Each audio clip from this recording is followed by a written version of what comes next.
তো ওই রকমই একটি প্রোগ্রামের সাথে আমি যুক্ত হতে চাচ্ছি। ভক্ত তো আসলে সত্যি কথা বলতে গেলে কি ওইভাবে তো আর সবার সাথে দেখা হয়ে আমি উইশ নিতেও পারি না বা আমাকে উইশ দিতেও পারে না। ম্যাক্সিমাম আমি উইশ ফেসবুক, এখন তো ফেসবুক খুব বেশি হয়ে গেছে সোশ্যালিজমটা।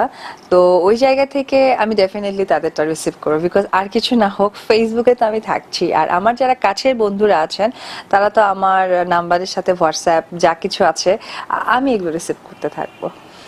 মিস করি না, বরঞ্চ এখন এনজয় করি। কারণ হচ্ছে আগে বার্থডে পার্টি হলে আমার জন্য সবাই গিফট আনতো যে এটা অপু বিশ্বাসকে দিতে হবে, বাট এখন মজার ব্যাপার হচ্ছে যেমন গত বছর আমার জয়ের গিফট নিয়ে এসেছিল, একটা গাড়ি নিয়ে এসেছিল ভক্তরা, এবং আমি যদি ওইখানে 10-12টা মানে গিফট পেয়ে থাকি, তার মধ্যে 8-9টা গিফটই জয়ের থাকে। ওর গাড়ি থাকে, ওর খেলনা থাকে, লাইক ও যেগুলো পছন্দ করতে পারে সেই টাইপের গিফটগুলো থেকে, এটা অনেক বেশি ইন্টারেস্টিং লাগে আমার কাছে।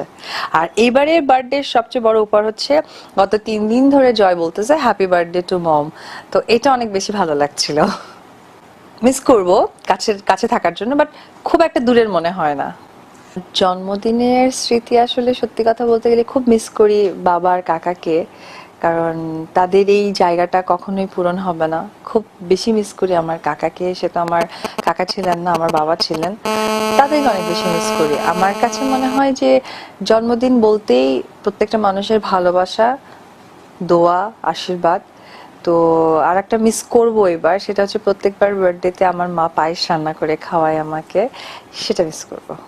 ধরো যে সুপারস্টার শাকিব খান, এখন তোমরা সাবেক, কোনো কারণে যদি উনি আবার বলে আমরা আবার বর্তমান হতে চাই, তাহলে কি বলবা তুমি? দেখো, ডেস্টিনি একটা ইম্পর্ট্যান্ট মানুষের লাইফের জন্য। কখন কি হয়ে যাবে আর কি হবে এটা কেউই বলতে পারে না। তো এটা বলার ক্ষমতা আমার নেই। তবে যেহেতু আমাদের দুজনের একটি সন্তান আছে এবং সন্তানটা ডে বাই ডে বড় হচ্ছে, সে সবই জানছে, সবই বুঝতে পারছে। তো সামটাইম আমার কাছে মনে হয় সেও অনেক বুদ্ধিমান, অনেক কিছু বোঝেন। কিছু কিছু সময় ডেস্টিনির উপরে ছেড়ে দিই, কিছু কিছু সময় হয়তো বা সন্তানের উপর ছেড়ে দিব। সো এইটার ফুল অ্যান্সার আমার ভিতরে জানা নেই। আচ্ছা, জয়ের কথা যেহেতু উঠলে একটু বলি, জয় শাকিব খানের কি পেয়েছে? কি বলবো, হ্যাঁ, জয় অলমোস্ট শাকিব খান হয়ে গেছে, অলমোস্ট। মানে সে তার যা করে ছিল তা করে। হ্যাঁ, কিছুটা মানে তার খাবার, তারপর কথা বলা, এবং আই থিঙ্ক আমি মাঝে মাঝে টুকটাক করে কিছু ছবি ছাড়ি, হ্যাঁ। ছবিগুলো এবং ও দাঁড়ানো, এভরিথিং এভরিথিং এভরিথিং, মানে আমি মনে হচ্ছে যে একটা, মানে কি বলবো, আমি মাঝে মাঝে দেখে নিজেই হাসি যে আমি বড় করছি, আমার কিছুই পাচ্ছে না। একদম পুরোপুরি একদম কপি পেস্ট হয়ে যাচ্ছে। এখন শাকিব খানের সাথে তোমার আসলে মানে সম্পর্কটা কি বন্ধুত্ব নাকি শুধু জয়ের বাবা মা হিসেবে?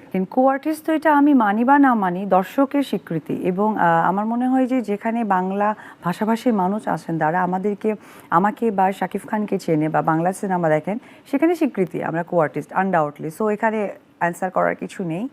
আর আরেকটা স্বীকৃতি হচ্ছে যে অবশ্যই সে জয়ের বাবা, রেসপেক্টের জায়গা, এবং এই জায়গাটা একেবারেই অন্যরকম। মানে এটা আসলে ভালো মন্দ বলার কোনো অপশনই থাকে না। যেমনটা আমি জয়ের ক্ষেত্রে তার কাছে, ঠিক তেমনটা সে জয়ের কাছে এবং আমার কাছে। সো এখানেও অ্যান্সার বলার কিছু নেই।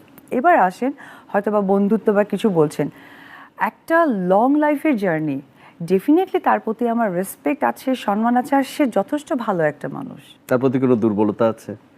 এটা তো এটা তো প্রোগ্রাম দুর্বলতা বলছে আমি বলছি না, শুধু প্রেম ভালোবাসার জায়গাটা একটা মানুষ হিসেবে তার বন্ধুর প্রতি এক ধরনের দুর্বলতা থাকে। আমি এক বাক্যেই তো বললাম যে আমি শাকিব খান বলতে আসলে আমার উইয়ার্ড লাগে, আমি শাকিব ডাকি। তো শাকিব খুব ভালো একটা মানুষ, এটা এক বাক্যের কথা। যারা হয়তো তাকে কাছে থেকে দেখেনি বা শোনেনি, তারা নানানভাবে তার প্রেজেন্টেশনটা দেয়, খুব স্বাভাবিক, কারণ মানুষ না জানলে তো তাদের মতো করেই আসে। কিন্তু যারা জানে তাদের জায়গা থেকে আমি বলবো, আর অবশ্যই আমি তার পরিবারের একজন, সেই জায়গা থেকে আমি বলবো যে সে একেবারেই ভালো একটা মানুষ। আচ্ছা, এইটা আমারও একটা কিউরিওসিটি আছে জানার, সেটা হচ্ছে যে তুমি যেমন জয়ের মা, বীরের মা আরেকজন আছে, তো বীরের মার ক্ষেত্রে কি তুমি বীরের মাকে এড়িয়ে চলো, নাকি তার কোনো কিছু, সে যখন কোনো কিছু বা তোমার কাউন্টার কোনো কিছু সোশ্যাল মিডিয়া আপ করে তখন তুমি তার কাউন্টার দিতে পছন্দ করো? মানে আমি বুবলির কথা বলছি, যেহেতু আমি দেখলাম যে ওনাকে আমি ঘৃণা করি, এই এক বাক্যে একটি কথা, দ্যাটস ইট। ঠিক আছে, আমরা এই প্রসঙ্গে কারণ ওনার নাম নিতে আমার ব্যক্তিত্বে বাজে। আমি জানি এই ওয়ার্ডটা প্রচুর ভাইরাল হবে, এটা আমার কোনো ম্যাটার করে না। সে কি তোমাকে কখনো সামনাসামনি আমি আসলে তার সম্বন্ধে আমাকে নিয়ে তার কি মন্তব্য জ্ঞানতব্য মানে মানে জানারই সময় নেই। এক বাক্যে একটি কথা, আমি তাকে ঘৃণা করি। ইংলিশে হেড হলে ওটা স্মার্ট হয়, বাংলায় ঘৃণা করি। আচ্ছা, তো জয় এবং বীর তো একই স্কুলে পড়ছে, তুমি তো জয়কে আনতে চাও যখনই সময় পাও, তুমি তো টেক কেয়ার করো জয়ের সাথে, গাড়িতে নিয়ে আসে দেয়। তো কখনো কি সেই স্কুলে দেখা হয়, বা দেখা হলে কি মানে কখনো সেইটা সে এগিয়ে আসার চেষ্টা করে, বা তুমি তাকে, অনেকে বলে না, যে ওইরকম তুমি তাকে হয়ে এড়িয়ে চলে যাও, ওঠেনি। না, ওইরকম আসলে ওই সিচুয়েশনটা হয়ে ওঠেনি, সো জানি না। ফলে ওইটা খুব ওইরকম সুযোগ হয় না। আসলে। সাকিবের আগে এটাও সত্যি, বাট সাকিবের একটা পজিটিভটা হচ্ছে মানে ও কিন্তু দায়িত্ববান একটা মানুষ, এটা আমার কথা। তো যেটা হচ্ছে সাকিবের এখন 2 সন্তান, হ্যাঁ, জয় এবং অবশ্যই, বীর। অবশ্যই। জয় এবং বীর 2 ভাই, ধরো অপু এবং বুবলি তারা জয় এবং বীরের মা, বীরের মা, এটাও সত্য।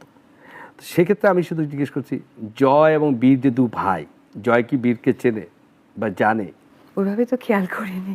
বা কখনো সাকিব এই প্রসঙ্গে কখনো?